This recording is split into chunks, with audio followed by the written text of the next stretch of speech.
Assalamualaikum warahmatullahi wabarakatuh.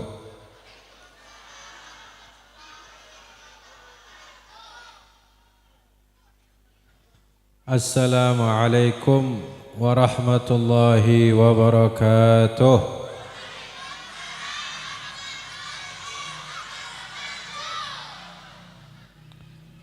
Bismillahirrahmanirrahim.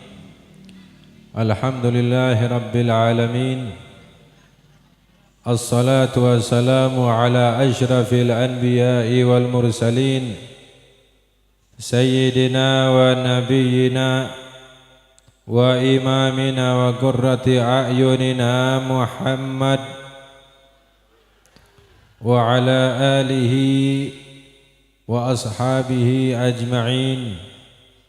Allahumma salli ala Sayyidina Muhammadin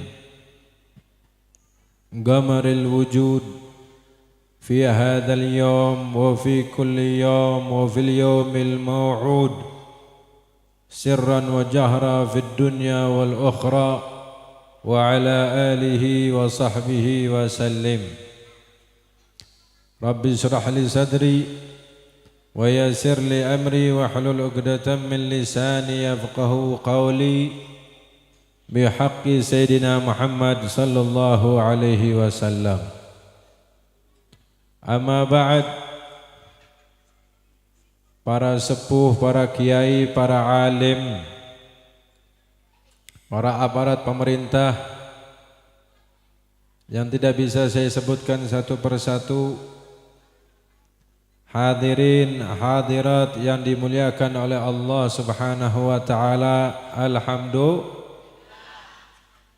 Mudah-mudahan perkumpulan kita diberkahi oleh Allah.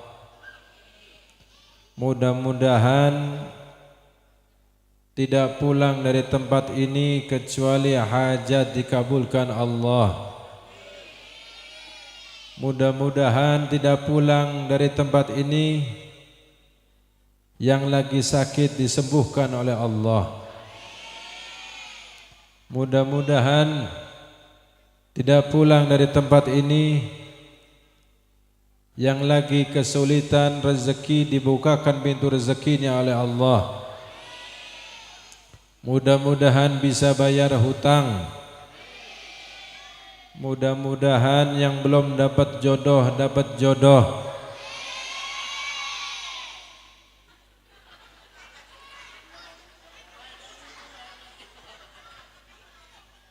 Dengan berkatnya syafaatnya Nabi Muhammad sallallahu alaihi wasallam.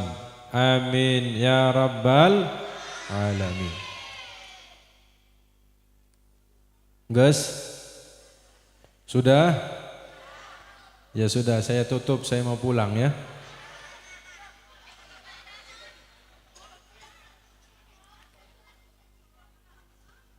Alhamdulillah, kita sekarang berada di tempat yang mulia, masjid apa?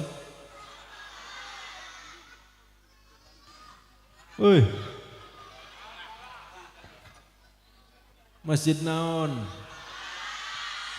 HP terus.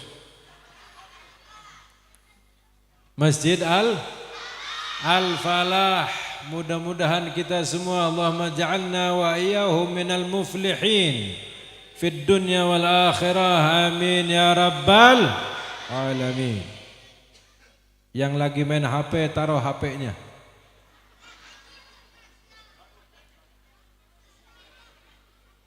Moto, potret terus.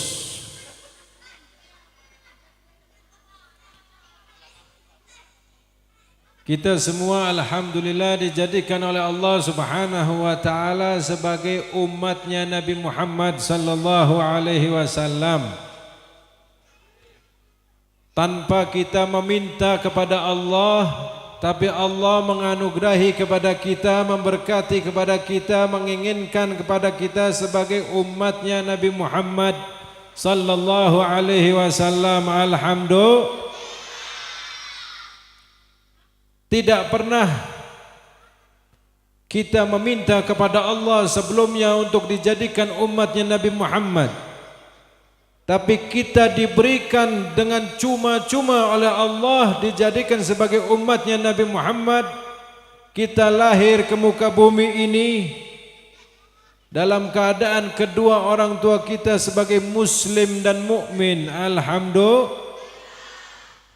Itu adalah anugerah, hidayah, inayah wa riayah dari Allah Subhanahu wa taala yang wajib kita bersyukur kepada Allah. Jangan sampai kita ini kufur nikmat kepada Allah. Nikmat yang paling agung yang Allah berikan kepada kita adalah nikmat Islam dan iman. Betul? Setelah nikmat iman dan Islam, nikmat sehat wal afiat. Mudah-mudahan kita semua selalu diberikan kesehatan jasmani dan rohani. Mudah-mudahan yang sakit disembuhkan oleh Allah. Amin ya Rabbal. Yang sakit hatinya disembuhkan oleh Allah. Yang sakit jasmaninya disembuhkan oleh Allah. Yang sakit kantongnya disembuhkan oleh Allah. Yang sakit otaknya, pemikirannya disembuhkan oleh Allah. Amin ya Rabbal alamin. Nabi Muhammad sallallahu alaihi wasallam dilahirkan, diwujudkan oleh Allah di bulan Rabiul Awal. Dilahirkan di hari Senin, lebih tepatnya sebelum terbit fajar. Nabi Muhammad sallallahu alaihi wasallam nabi yang paling mulia, nabi yang paling dicintai oleh Allah, makhluk yang paling mulia, makhluk yang paling dicintai oleh Allah Subhanahu wa taala, yang sangat dinanti-nantikan kehadirannya di muka bumi ini oleh seluruh makhluknya Allah Subhanahu wa taala.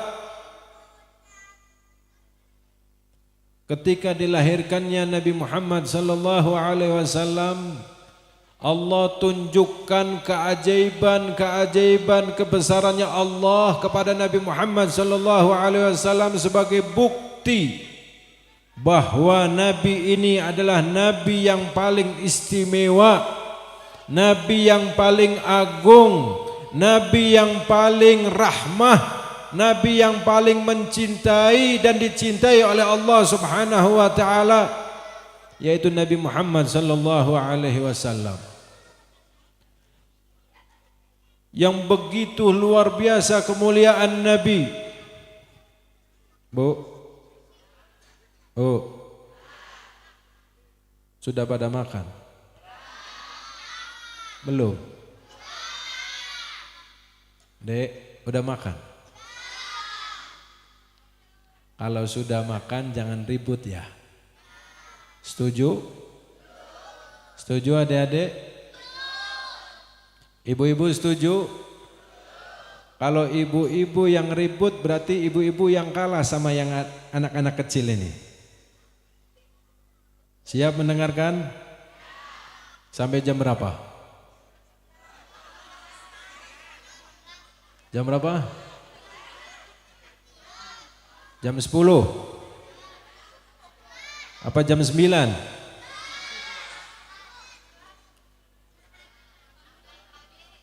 Sekarang jam 9 kurang seperempat, 15 menit lagi selesai. Setuju? Katanya belum pada makan. Enggak lapar? Tidak lapar, Bu. Ini yang laki-lakinya kemana, Bu?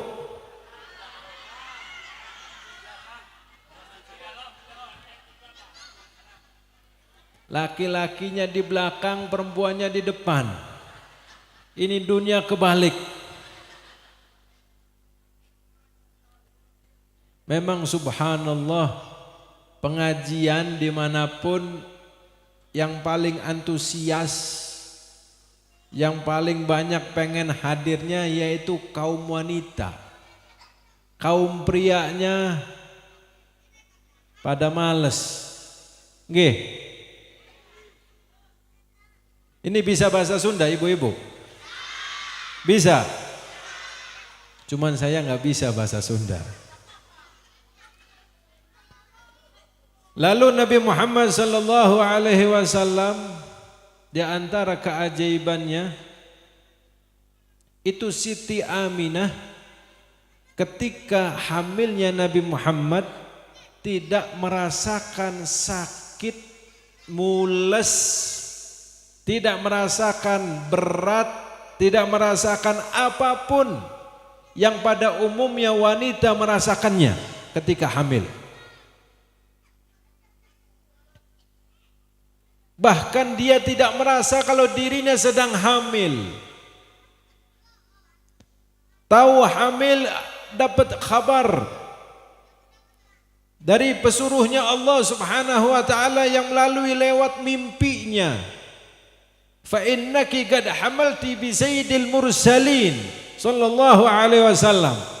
Sesungguhnya engkau wahai Aminah telah hamil, yang mana di dalam kandunganmu seorang laki-laki pemimpin dari segala nabi dan rasul sallallahu alaihi wasallam. Sallu ala nabi. Sallu ala nabi. Ketika kita ini mendengarkan disebutkan namanya Nabi Muhammad, jangan sungkan untuk bersolawat kepada Nabi Muhammad. Jangan malas untuk bersolawat kepada Nabi Muhammad sallallahu alaihi wasallam. Lalu di antara keajaiban yang lainnya, Siti Aminah mengalami hal-hal yang luar biasa yang tidak pernah dialami oleh dirinya. Melihat hal-hal yang luar biasa baik lewat mimpi maupun tidak lewat mimpinya yang luar biasa. Ini salah satu keajaiban kebesaran Allah yang Allah tunjukkan kepada Nabi Muhammad sallallahu alaihi wasallam. Akan tetapi, Bu, Nabi Muhammad sudah diberikan keistimewaan yang luar biasa, kecintaannya kepada Allah kepada Nabi Muhammad yang luar biasa, tapi Nabi Muhammad dari sebelum lahirnya sudah diberikan ujian oleh Allah. Apa ujiannya? Ketika Nabi Muhammad sudah berada di dalam kandungan ibundanya kurang lebih 2 bulan, ayahanda beliau meninggal dunia. Dalam keadaan di dalam kandungan sudah menjadi yatim. Keadaan rumah tangganya keadaan yang luar biasa sederhananya. Bukan orang kaya. Sudah diberikan ujian oleh Allah. Begitu akan lahir,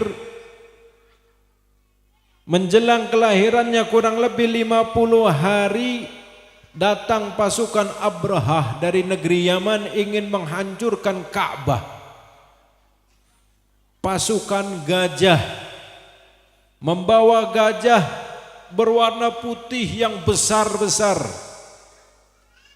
Tapi ditunjukkan oleh Allah kehebatan Allah, kekuasaan Allah, tidak jadi ingin menghancurkan Ka'bah, akan tetapi mereka Abraha dan pasukannya dihancurkan oleh Allah Subhanahu wa taala melalui dikirimkannya burung ababil, yang mana diabadikan oleh Allah di dalam Al-Qur'an. Alam tarau kaifa fa'ala rabbuka bi ashabil fil. Apakah kau tidak mengetahui apa yang sudah Allah lakukan kepada mereka orang-orang pasukan gajah? Diturunkan burung ababil, yang mana burung ababil burung yang kecil apa namanya,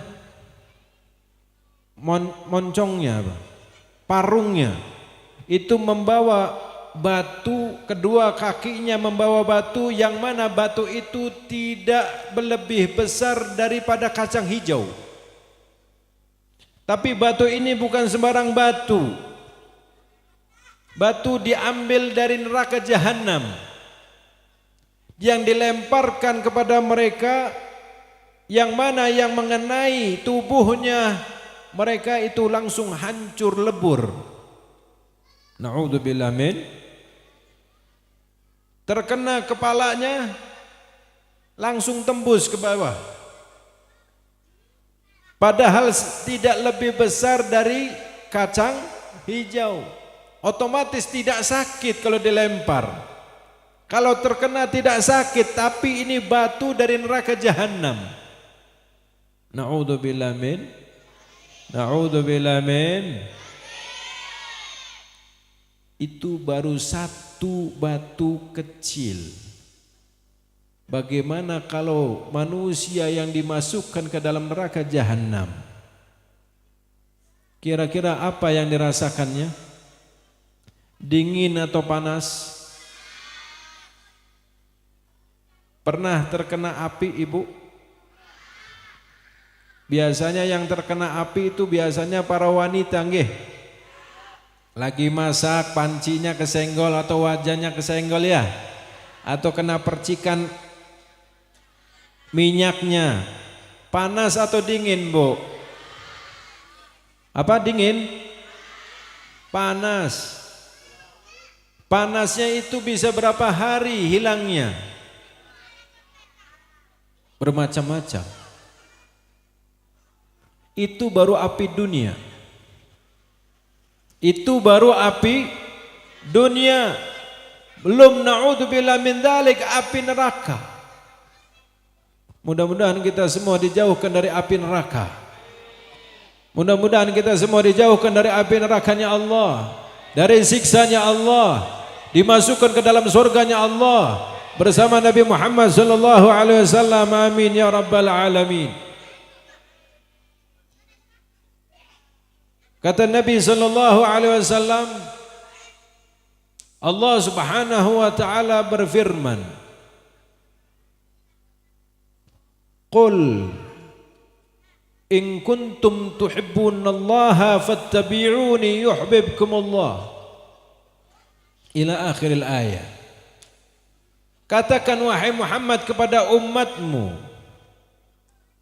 jika kalian mencintai Allah, maka ikutilah aku, kata Nabi. Dengan mengikuti Nabi akan dibalas kecintaannya oleh Allah Subhanahu wa ta'ala. Dek, woi,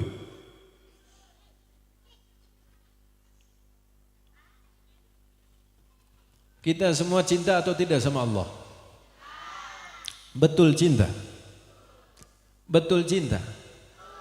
Betul. Jujur, lebih cinta mana, ibu sama Allah atau ibu sama suaminya ibu? Hah? Yang lebih cinta? Lebih cinta mana, kepada Allah atau kepada suami ibu? Lebih cinta mana, kepada Nabi Muhammad atau kepada suami ibu? Betul. Kok pelan jawabannya? Takut ketahuan sama suaminya ya? Kita harus tingkatan kecintaan itu cinta yang paling pertama yang tidak bisa ada tandingannya, yaitu cinta kepada Allah dan cinta kepada Nabi Muhammad sallallahu alaihi wasallam. Setelah itu baru cinta kepada yang lainnya. Yang belum nikah cinta sama kepada kedua orang tuanya, yang sudah nikah cinta kepada orang tua, kedua orang tuanya tetap, dan cinta kepada suaminya juga. Betul?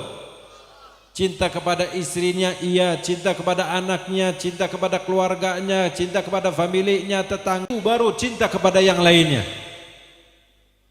Yang belum nikah cinta sama kepada kedua orang tuanya. Yang sudah nikah cinta kepada orang tua, kedua orang tuanya tetap, dan cinta kepada suaminya juga. Betul?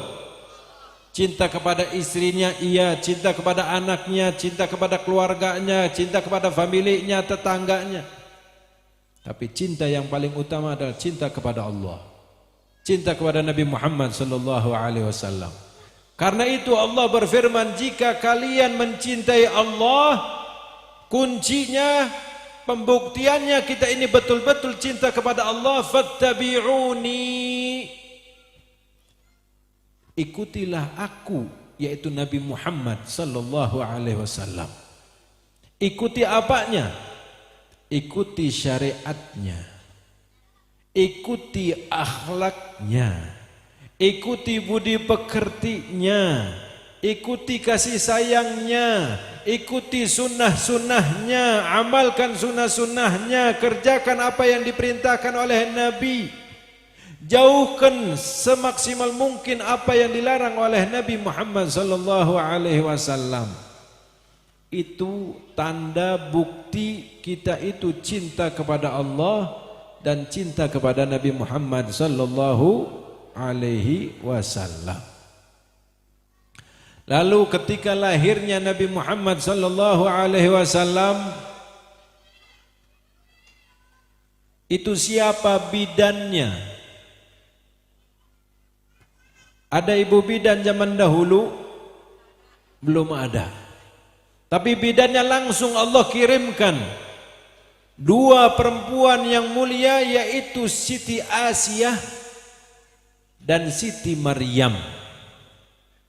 Siapa itu Siti Asiyah? Yaitu istrinya Fir'aun. Dan Siti Maryam adalah ibunda dari Nabi Isa alaihissalam. Itulah dua perempuan, sosok manusia yang dikirimkan oleh Allah Subhanahu wa taala untuk membantu proses persalinannya Siti Aminah. Lalu dibantu dengan para bidadari yang Allah kirimkan. Dan begitu besar keistimewaannya.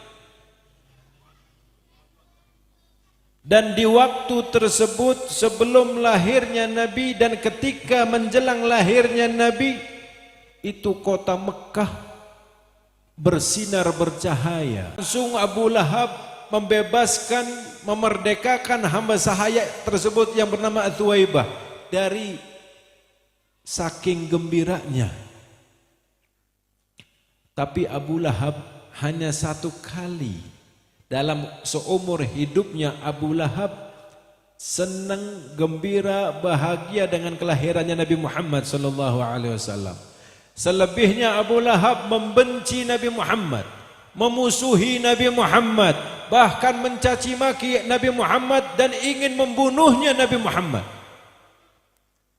Sampai diabadikan oleh Allah Subhanahu wa taala di dalam surat Al-Lahab, tabbat yada Abi Lahab wa tab. Celakalah engkau wahai Abu Lahab. Singkat ceritanya, Abu Lahab mati dalam keadaan masih kafir, tidak beriman kepada Allah dan kepada Nabi Muhammad. Setelah matinya Abu Lahab, saudaranya Abu Lahab yang bernama Sayyiduna Abbas bin Abdul Muttalib, yaitu pamannya Nabi SAW.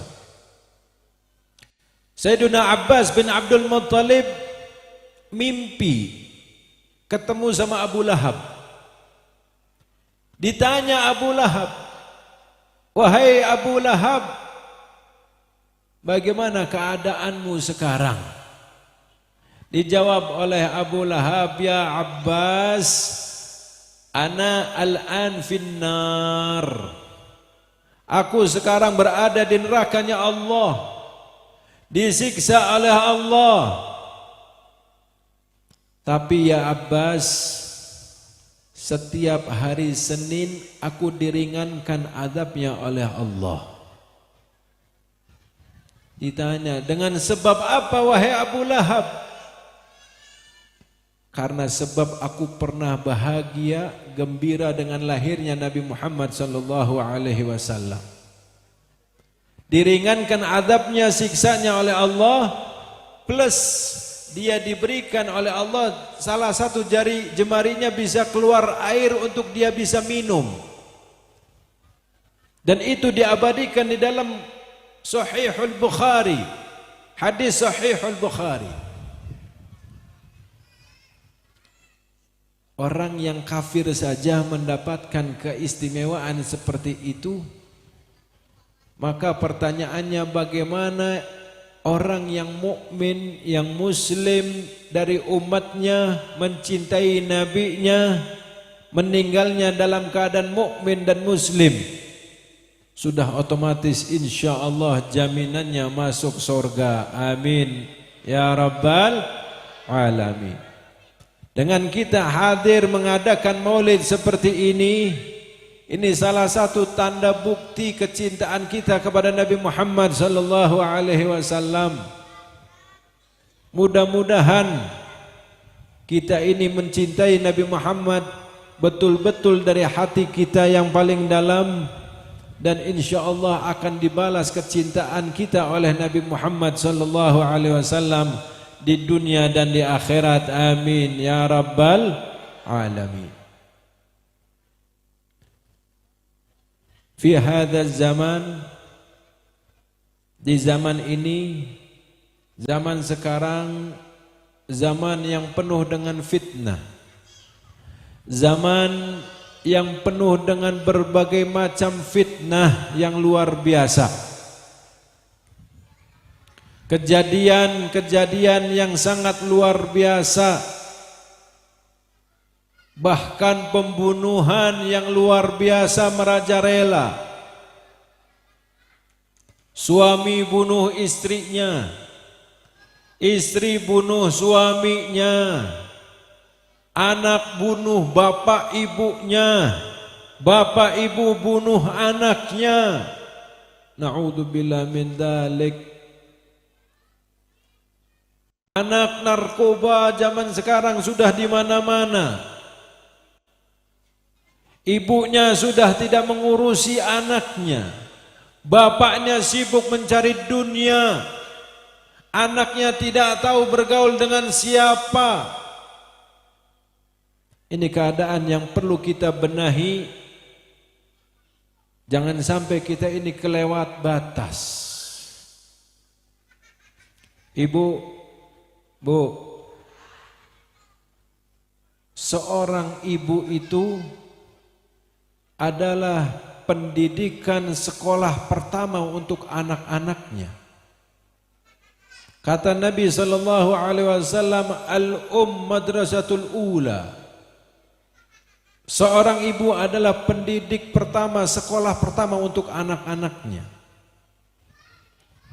Makanya zaman dahulu, orang-orang zaman dahulu itu ibu-ibunya lebih sering duduk di rumah dibanding di luar rumah.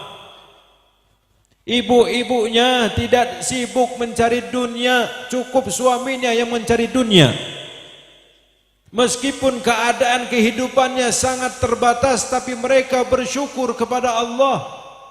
Masing-masing bekerja di tempatnya. Si suami bekerja mencari nafkah di luar dengan yang halal. Seorang istri mendidik anak-anaknya di rumah. Masing-masing bekerja di tempatnya, di bidangnya. Sehingga hidupnya terkontrol. Bukan berarti zaman sekarang seorang istri tidak boleh cari duit, bukan. Silahkan kalau mau cari duit, silahkan untuk membantu ke ekonomi keluarganya. Tapi jangan sampai melalaikan yang lebih wajib, mendidik anak-anaknya, memantau anak-anaknya. Si suami jangan sampai lupa bahwa suami di dalam rumah tangga adalah seorang imam, seorang pemimpin yang bisa memimpin anak istrinya di jalan Allah. Seorang ibu dan seorang bapak harus bisa, harus pinter mencari menantu yang saleh dan salehah. Tujuannya untuk apa? Untuk melanjutkan kehidupan yang saleh dan salehah. Kehidupan yang sakinah, mawaddah, warahmah. Jangan hanya yang dilihat materi saja. Giliran yang dilihat materi langsung diterima, tidak tahu asal usulnya dari mana. Tidak tahu pergaulannya bagaimana. Tidak tahu keluarganya seluk-beluknya seperti apa. Ketika mengalami cekcok di dalam rumah tangganya, perceraian di mana-mana sekarang sudah merajalela. Bahwa suami di dalam rumah tangga adalah seorang imam, seorang pemimpin yang bisa memimpin anak istrinya di jalan Allah. Seorang ibu dan seorang bapak harus pinter mencari menantu yang saleh dan salehah. Tujuannya untuk apa? Untuk melanjutkan kehidupan yang saleh dan salehah. Kehidupan yang sakinah, mawaddah, warahmah. Jangan hanya yang dilihat materi saja. Giliran yang dilihat materi langsung diterima, tidak tahu asal usulnya dari mana. Tidak tahu pergaulannya bagaimana. Tidak tahu keluarganya seluk-beluknya seperti apa. Ketika mengalami cekcok di dalam rumah tangganya, perceraian di mana-mana sekarang sudah merajalela. Makanya kata Allah Subhanahu wa taala, qu anfusakum wa ahlikum nara.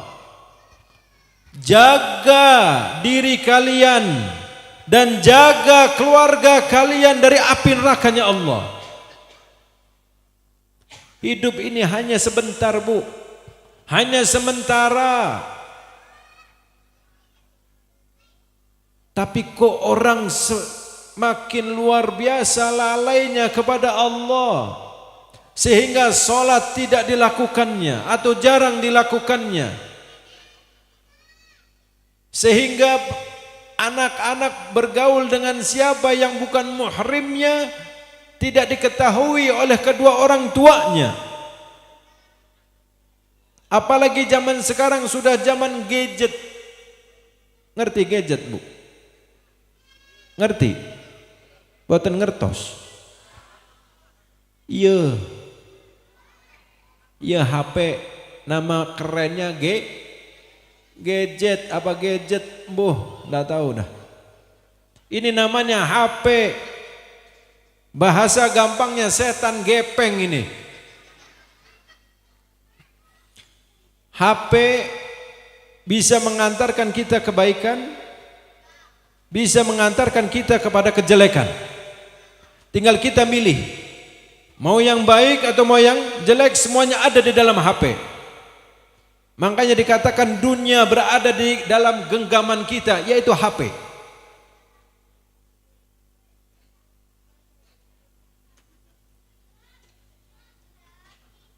Diperhatikan ibu anak-anaknya. Pergaulannya dengan siapa? Jangan sampai menyesal di kemudian hari. Lihat, gak usah jauh-jauh. Tidak usah mencontoh yang jauh-jauh. Ibu sendiri ketika mendapatkan pendidikan dari ibunya ibu bagaimana? Ibu sekarang sudah berumur berapa? Ada yang 50, 60, 70. Bagaimana ibunya sampean ketika mendidik sampean di umur yang masih remaja? Seperti apa pendidikannya? Contoh. Jangan mencontoh orang-orang yang zaman sekarang yang tidak tahu arahnya. Lihat orang-orang tua kita zaman dahulu, hidupnya sederhana, menutup auratnya, ngaji sama kiainya yang di kampungnya, yang di desanya,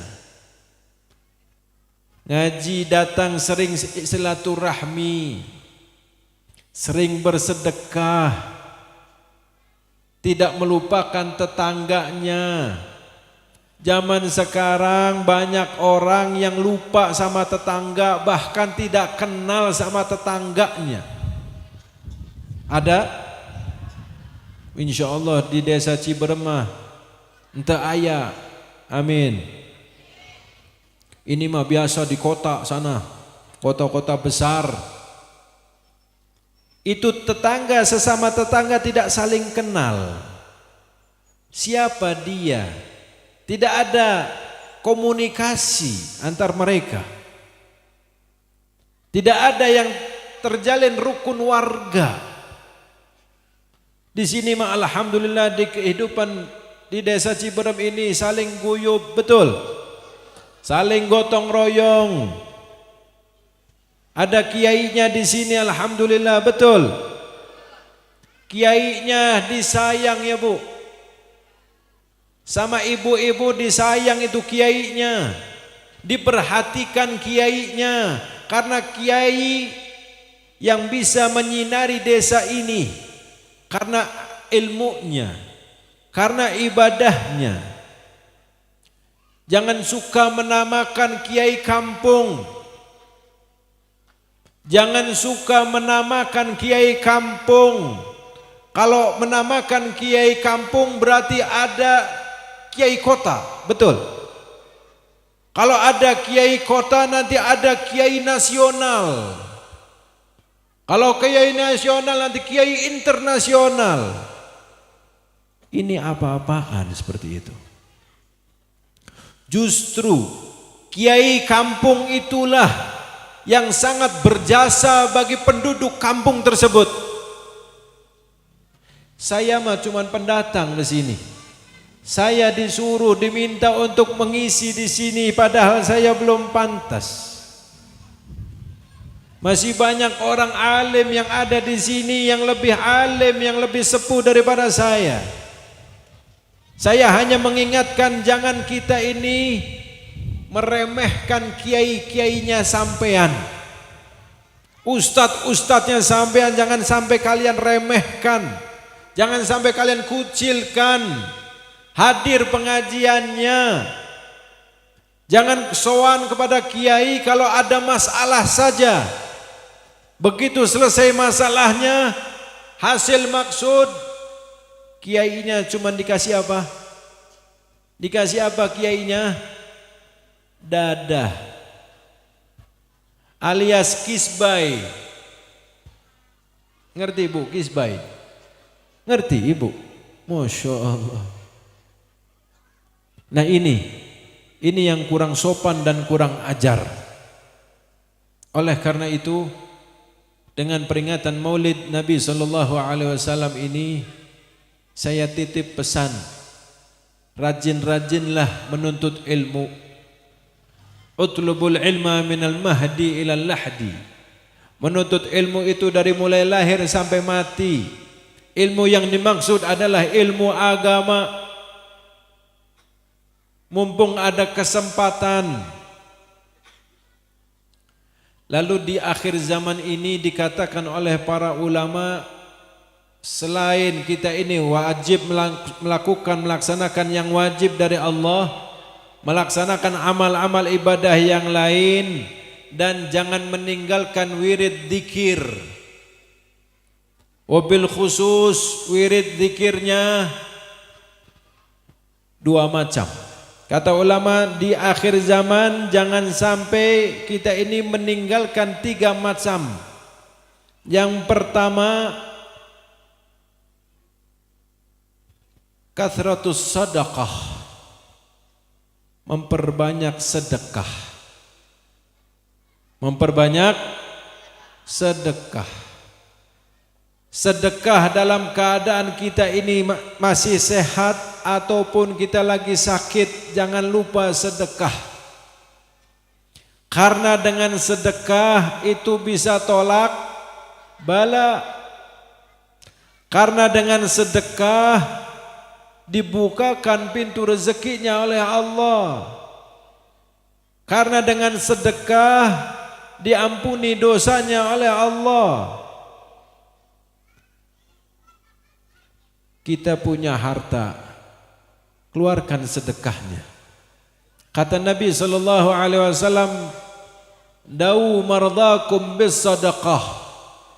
obati penyakit kalian dengan sedekah. Kembali lagi cerita orang zaman dahulu. Orang-orang dulu kalau lagi sakit, yang pertama mereka lakukan adalah sedekah. Entah sedekah uang, atau sedekah beras, atau sedekah minyak, atau sedekah gula. Semampunya mereka, diniati untuk kesembuhan dari sakitnya.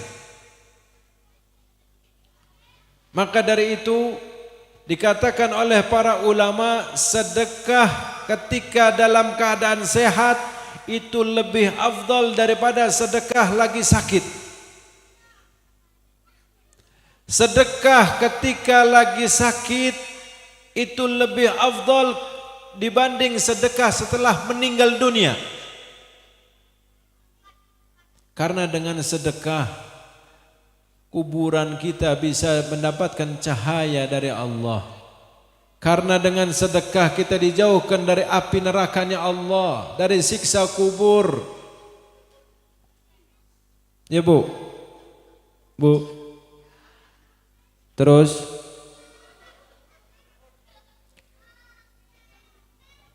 kata Allah Subhanahu wa taala berfirman, "Wa ma anfaqtum min syai'in fahuwa yukhlifuhu wa huwa khairur raziqin." Dan apa-apa yang sudah kalian infakkan, keluarkan untuk sedekah, maka akan diganti oleh Allah Subhanahu wa taala. Sesungguhnya Allah sebaik-baiknya yang maha pemberi rezeki. Jadi jangan bingung. Kalau sedekah jangan bingung nanti duitnya habis. Jangan. Bahkan dipertegas oleh Nabi sallallahu alaihi wasallam, "Ma naqasa min malin bis sadaqah bal yazdad." Tidak berkurang uang yang dikeluarkan di jalan Allah, akan tetapi bakal bertambah, dan bakal bertambah. Kalimat bakal bertambah akan ditambah oleh Allah, diulang sama Nabi 3 kali sebagai untuk meyakinkan, memantapkan hati orang yang bersedekah. Lalu yang kedua, kathratul istighfar. Di antara wirid di akhir zaman ini jangan kita lupakan memperbanyak karena dengan istighfar diampuni dosa-dosanya. Dengan istighfar dikabulkan hajatnya. Dengan istighfar diangkat derajatnya oleh Allah. Ada satu kisah Al-Imam Hasanul Basri kedatangan tamu, yang mana tamunya mengatakan kepada Hasanul Basri, "Ya Imam, ashkul faqr. Aku ini dalam keadaan fakir, wahai Imam. Apa yang harus aku lakukan, yang aku harus baca?" Apa kata jawaban Imam Hasan al-Basri? "Istaghfirillah." Beristighfarlah kepada Allah. Datang lagi tamu yang lain, "Wahai Imam, inna zawjati aqirun lam talid." Wahai Imam Hasan al-Basri, istriku ini tidak bisa melahirkan atau belum punya anak. Maka apa jawabannya? Resepnya istighfirillah. Perbanyak istighfar. Datang lagi tamu yang lain, "Wahai Imam, innas samaa lam tumtir." Wahai Imam, ini sudah lama tidak turun hujan. Maka apa resepnya? Istighfirillah. Perbanyak istighfar. Dan lain sebagainya. Dengan istighfar Maka yang lagi sakit disembuhkan oleh Allah, rezekinya digampangkan oleh Allah. Dan yang ketiga, katsir minas salati 'alan nabiyil mukhtar. Perbanyak salawat kepada Nabi Muhammad sallallahu alaihi wasallam. Dengan memperbanyak salawat kepada Nabi Muhammad, dihapus dosanya 10 dosa. Satu salawat dibalas oleh Allah 10 salawat. Satu salawat diangkat derajatnya oleh Allah 10 derajat. 10 dosa diampuni. Alhamdulillah. Kalau 10 salawat bagaimana? Kalau 100 salawat seperti apa balasannya dari Allah? Makanya orang-orang zaman dahulu banyak yang memperbanyak salawat kepada Nabi Muhammad. Ada yang setiap harinya 1000 kali. Ada yang setiap harinya 10.000 kali. Ada yang setiap harinya 25.000 kali dan lain sebagainya dan lain sebagainya. Karena dengan salawat kepada Nabi Muhammad sallallahu alaihi wasallam ini adalah kunci agar amalan-amalan kita yang lain terangkat diterima oleh Allah Subhanahu wa taala. Karena dengan salawat salah satu sebab akan mendapatkan syafaatnya Nabi Muhammad sallallahu alaihi wasallam. Karena dengan memperbanyak salawat salah satu sebab untuk bisa jumpa Nabi Muhammad meskipun lewat mimpi. Mudah-mudahan kita semua bisa mimpi Nabi Muhammad. Mudah-mudahan kita semua bisa berangkat ziarah ke makamnya Nabi Muhammad sallallahu alaihi wasallam. Dikatakan oleh para ulama, bahkan sepakat para ulama mengatakan adimis salata ala nabiyyi Muhammadi fa innaha maqbulatun biduni taraddudi. Dawamkan salawat kepada Nabi Muhammad karena pasti diterimanya oleh Allah. A'maluna bainal qabuli wa raddiha illa salata ala nabiyyi Muhammadi sallallahu alaihi wasallam. Amal-amal kita yang lain masih belum tentu diterima atau tidaknya oleh Allah, tapi salawat kepada Nabi Muhammad pasti diterimanya oleh Allah Subhanahu wa taala. Ini khususiyah, kekhususan dari Allah yang diberikan kepada Nabi Muhammad sallallahu alaihi wasallam. Ada satu kisah. Mau dengerin cerita? Bu, saya mau bawa 2 kisah saja untuk bisa semangat menimbulkan kita ini semangat ibadah, semangat cinta kepada Nabi Muhammad, semangat untuk memperbanyak salawat kepada Nabi Muhammad sallallahu alaihi wasallam.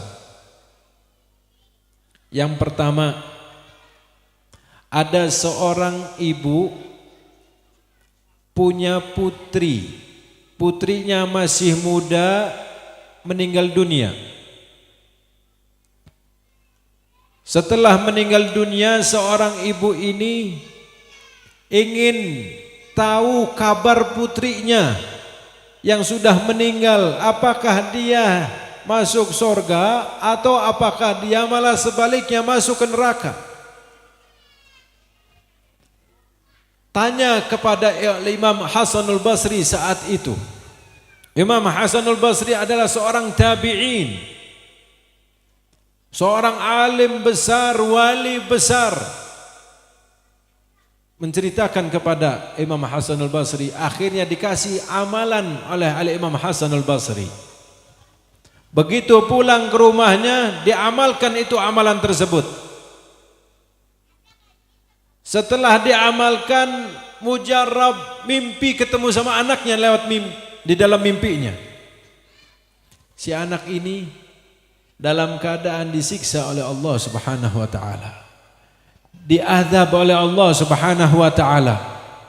Bahkan bukan si anak ini saja, tapi penduduk semua pemakaman yang di sekitar anak ini diazab oleh Allah Subhanahu wa taala. Na'udzubillah min dzalik. Seorang ibu yang kasih sayangnya luar biasa terhadap anaknya, melihat anaknya lewat mimpi yang anaknya itu sudah meninggal mendapatkan siksa dari Allah Subhanahu wa taala, dia menangis. Di dalam mimpinya sampai terbangun dari tidurnya dalam keadaan menangis. Seakan-akan mimpi ini kayak nyata. Akhirnya si ibu ini kembali kepada Al-Imam Hasanul Basri, diceritakannya kepada Al-Imam Hasanul Basri. Si ibu dalam keadaan menangis, bahkan Al-Imam Hasanul Basri juga ikut nangis. Beliau seorang alim besar, wali besar, takutnya sama Allah luar biasa. Singkat ceritanya, beberapa waktu kemudian Al-Imam Hasanul Basri mimpi melihat sosok wanita yang muda belia, yang begitu cantik, bercahaya, yang luar biasa. Imam Hasanul Basri tidak mengenal siapa perempuan ini. Si perempuan mengenal kepada Al-Imam Hasanul Basri. Bahkan si perempuan ini menanyakan, "Ya Syekh, ya Imam, ata'rifuni?" Wahai guru, wahai imam, apakah kau tidak mengenaliku? Dijawab, "Tidak." "Man anti?" Siapa engkau? Dijawab sama si wanita yang muda ini, "Aku adalah anak dari seorang ibu yang pernah datang kepadamu." Kaget Imam Hasanul Basri. "Kok bisa kau tahu?" "Iya, aku tahu. Ibuku datang kepadamu ingin melihat keadaanku, dan ketika itu ibu mimpi ketemu aku dalam keadaan disiksa." Lalu ditanya oleh Al-Imam Hasan Al-Basri, "Kok bisa kau sekarang dalam keadaan penuh kenikmatan dari Allah? Dengan sebab apa?" Dijawab sama si perempuan ini, "Betul, ketika ibuku mimpi yang pertama, aku dalam keadaan disiksa, bahkan bukan aku saja. Semua pemakaman yang ada di sekitarku disiksa oleh Allah Subhanahu wa taala. Lalu setelah itu ada seorang saleh, seorang yang Masya Allah kesolehannya ahli ibadah, lewat di pemakaman kami. Si orang saleh ini menyampaikan salam, Assalamualaikum ya ahlal kubur, dan lain sebagainya. Lalu si orang saleh ini membaca salawat kepada Nabi Muhammad sallallahu alaihi wasallam 1 kali. Lalu orang saleh ini setelah membaca salawat kepada Nabi Muhammad 1 kali, menadahkan tangannya, "Ya Allah, jikalau salawatku ini kau terima sebagai amal ibadahku, aku hadiahkan pahala ini untuk penduduk yang ada di ahli kubur yang ada di sini." Sallu ala Nabi. Lalu saat itu juga, kata si perempuan ini, saat itu juga kami yang ada di alam barzakh mendengar suara tanpa rupa mengatakan, "Irfa'u anhumul azab bi barakati salati ala Nabi Muhammad sallallahu alaihi wasallam." Angkat azab orang-orang ini dengan berkahnya syafaat Nabi Muhammad sallallahu alaihi wasallam. Bayangkan, 1 salawat bisa menyelamatkan orang dari api neraka, dimasukkan ke dalam surganya Allah. Pertanyaannya, bagaimana ketika kita hidup di dunia lisan kita ini basah untuk memperbanyak salawat kepada Nabi Muhammad sallallahu alaihi wasallam. Kisah yang kedua dan yang terakhir, ada seorang ibu meninggal dunia. Seorang ibu ini meninggal dunia. Si anak perempuan satu-satunya mimpi ketemu sama ibunya. Ini ceritanya sebaliknya. Si anak perempuan mimpi ketemu ibunya di dalam mimpinya. Ditanya sama si anak, "Wahai ibu, bagaimana keadaanmu bu di dalam kubur?" Bayangkan bu, Pak, kita semua pasti mati. Kullu nafsin dha'iqatul maut. Setiap yang bernyawa pasti mati. Jadi jangan kita sia-siakan hidup kita di dunia ini. Kita hidup hanya sementara untuk menanam amal saleh supaya kita bisa panen nanti di alam barzakh, di yaumil qiyamah, di akhirat kelak mendapatkan balasan ganjaran pahala dari Allah Subhanahu wa taala. Si anak ini bertanya kepada ibunya, dijawab sama ibunya, "Wahai nak, aku ketika setelah lepas nyawaku dari tubuhku, aku ini melihat kalian semua, nak. Siapa saja yang datang melayat kepadaku, aku tahu, nak. Siapa saja yang mengantarkan jenazahku, aku tahu. Dan lain sebagainya. Aku memperhatikan itu semua, nak. Tapi aku juga dalam keadaan takut." "Apa takutnya, bu?" "Aku takut nanti di alam kubur pasti ditanya sama Munkar Nakir, man rabbuki, man rabbuka, dan lain sebagainya. Aku bagaimana nanti bisa menjawab atau tidak, nak? Saat jenazah dibawa, mayatku ini dibawa ke pemakaman, aku semakin takut, nak. Begitu aku dimasukkan jasadnya ke dalam lubang ke liang kubur, orang-orang semua sudah meninggalkan dari makamku, aku hanya sendirian di dalam kubur, nak. Aku sendirian, nak, di dalam kubur.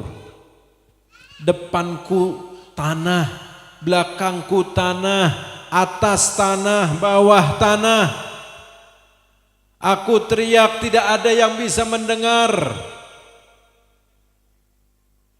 Bahkan ats-tsakhalain, manusia dan jin, syaitan, tidak bisa mendengar keadaan orang-orang yang berada di dalam kubur. Lalu si ibu ini dalam keadaan kain kafannya itu diikat. Di dalam kubur dibuka itu ikatan kafannya. Setelah dibuka, nak, aku menunggu kedatangan dua malaikat Munkar Nakir. Aku perhatikan setengah jam, kira-kira 1 jam, kok gak ada yang datang. Sampai kurang lebih 2 jam, 3 jam, 4 jam, kok tidak ada yang datang. Padahal katanya kita sering mendengar, ya, dari para ulama katanya kalau sudah orang-orang itu melangkah 7 langkah meninggalkan makam, maka datanglah malaikat Munkar Nakir, betul? Ini dia sudah menunggu berjam-jam, kok tidak ada satupun yang datang. Dalam keadaan yang sangat takut, kata si ibu. Lalu kata si ibu ini, yang mana awal mula tubuhku tidak bisa aku gerakkan, tapi lama-kelamaan tanganku bisa bergerak, jari kakiku bisa bergerak, dengkulku bisa bergerak. Sampai aku ini bergerak, tembok yang ada di depan mukaku ini rubuh. Ketika tembok ini rubuh, aku melihat padang rumput yang begitu hijau, taman yang begitu indah. Cuman tidak ada orang di dalamnya. Aku bisa bangun, bisa berdiri dan bisa berjalan masuk ke dalam taman tersebut sambil mencari barangkali ada orang di situ. Sehingga aku berjalan jauh melihat ada satu buah pohon yang begitu rindang, di bawahnya ada dua perempuan yang sedang duduk. Aku mendekatinya. Sampai dekat aku mengucapkan Assalamualaikum warahmatullahi wabarakatuh. Dijawab Waalaikumsalam warahmatullahi wabarakatuh. Ditanya sama si ibu ini, wahai ibu-ibu, adik-adik, ini saya ini baru meninggal. Nih saya masih pakai kain kafannya. Aku menunggu di dalam liang kubur. Kok tidak ada dua malaikat munkar nakir yang datang sampai berjam-jam sehingga aku bisa keluar dari liang kubur masuk ke dalam taman ini. Sekarang aku ini berada di mana? Kata si ibu ini. Dijawab sama dua perempuan ini yang sedang duduk dengan santainya, dengan senyumnya mengatakan, wahai ibu, ketahuilah jika seorang manusia seperti ibu ini masuk sudah berada di dalam taman ini, berarti ibu ini sudah selamat dari pertanyaan munkar nakir. Ibu sudah berada di dalam taman dari salah satu tamannya surganya Allah. Ternyata resepnya si ibu ini, ditanya apa resepnya, dia selama hidupnya di antara dia ini melakukan hal-hal yang wajib, yang sunnah dan lain sebagainya, membaca Al-Quran dan lain sebagainya, dia tidak meninggalkan salawat kepada Nabi Muhammad sallallahu alaihi wasallam. Dia memperbanyak membaca salawat kepada Nabi Muhammad sallallahu alaihi wasallam. Karena itulah, karena salawat yang dia banyak baca ketika hidupnya, itulah sebagai penolong syafaat dari Nabi Muhammad sallallahu alaihi wasallam dari perkara hal-hal yang menakutkan di dunia, bahkan di alam barzakh dan di akhirat kelak. Mudah-mudahan kita semua memperbanyak salawat kepada Nabi Muhammad. Mudah-mudahan dosa kita diampuni oleh Allah, hajat kita dikabulkan oleh Allah. Mudah-mudahan hati kita dibersihkan dari penyakit hati. Mudah-mudahan anak-anak kita, keturunan kita dijadikan anak-anak yang saleh dan salehah. Anak-anak yang hidayah, dijaga, diselamatkan oleh Allah dari fitnah dunia. Dan mudah-mudahan anak-anak kita semua menjadi anak-anak yang bisa membanggakan Nabi Muhammad sallallahu alaihi wasallam, yang bisa membanggakan hati kita sebagai orang tuanya fid dunya wal akhirah. Amin ya rabbal alamin. Rabbana taqabbal minna innaka antas samiul alim wa tub alaina innaka antat tawwabur rahim. Rabbana atina fid dunya hasanah wa fil akhirati hasanah wa qina adzaban nar. Allahumma ighfir li ummati sayidina Muhammad. Allahumma ighfir li ummati sayidina Muhammad. اللهم ارحم أمة سيدنا محمد. اللهم اجبر أمة سيدنا محمد. اللهم انصر أمة سيدنا محمد. اللهم اصلح أمة سيدنا محمد. اللهم فرج عن أمتي سيدنا محمد. اللهم فرج عن أمتي سيدنا محمد. اللهم فرج عن أمتي سيدنا محمد بحق سيدنا محمد وآل سيدنا محمد. اللهم اهدنا فيمن هديت وعافنا فيمن عافيت وتولنا فيمن توليت وبارك لنا فيما أعطيت وقنا برحمتك شر ما قضيت فإنك تقضي ولا يقضى عليك وإنه لا يذل من واليت ولا يعز من عاديت تباركت ربنا وتعاليت فلك الحمد على ما قضيت نستغفرك ونتوب إليك نستغفرك ونتوب إليك وصلى الله على سيدنا محمد النبي الأمي وعلى آله وصحبه وسلم والحمد لله رب العالمين بسر الفاتحة.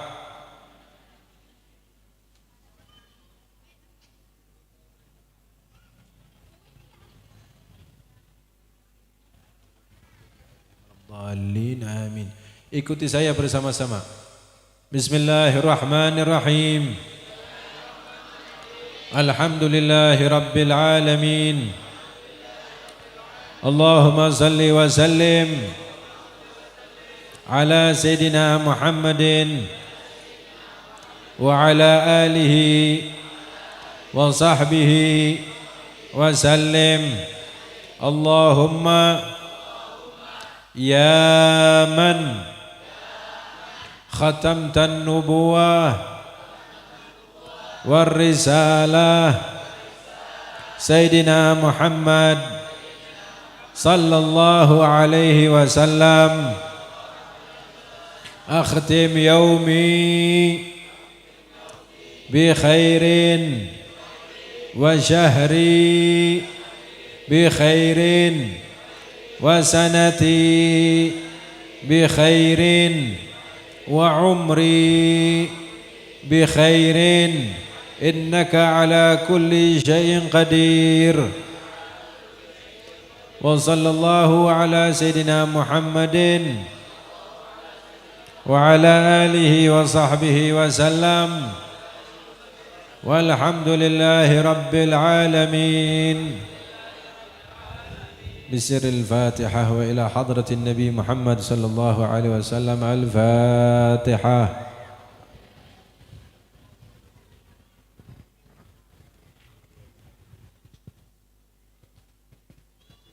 المغضوب عليهم ولا الضالين آمين والعفو منكم والسلام عليكم ورحمة الله وبركاته. صلى الله على محمد صلى الله عليه وسلم صلى الله على محمد.